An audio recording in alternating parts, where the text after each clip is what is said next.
სახალხო დამცველის პოსტზე დიმიტრი ლორთქიფანიძის წარდგენის მოთხოვნით ქართული ოცნების ოფისთან აქცია გაიმართა. ყოფილი პარლამენტარისა და უფლებადამცველის კანდიდატურის მხარდაჭერას საქართველოში და საზღვარგარეთ უკვე 8000 ხელმოწერა შეგროვდა. ლორთქიფანიძის მხარდამჭერები პრემიერ-მინისტრობის კანდიდატს ბიზნა ივანიშვილს მიმართავენ გაითვალისწინოს მათი აზრი სახალხო დამცველის კანდიდატურის შერჩევისას. ყოველთვის დიმიტრი ლორთქიფანიძის მხარდამჭერები ბიზნა ივანიშვილს ხელმოწერებს გაუგზავნიან და კიდევ ერთ აქციას გამართავენ.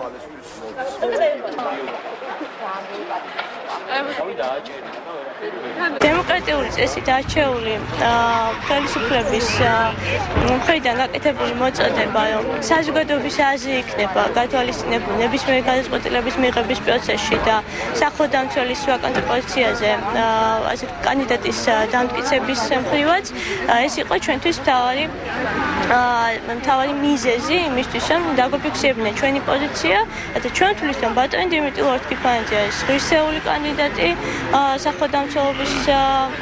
პოზიციის დასაკავებლად, მას აქვს მრავალწლიანი პროფესიული დამსახურება ქართული საზოგადოების წინაშე. ბატონი დიმიტრი არის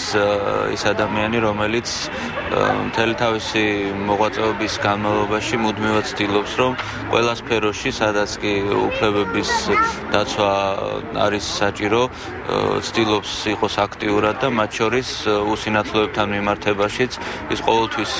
გვიდგას მხარში, გვიცხადებს მხარდაჭერას და თუ რაიმე თქვათ პრობლემა, დასასმელი საკითხი და ასე თქვათ მხარდასაჭერი ინიციატივა არის ხოლმე ყოველთვის აქტიურად და გულისხმიერად ცდილობს იყოს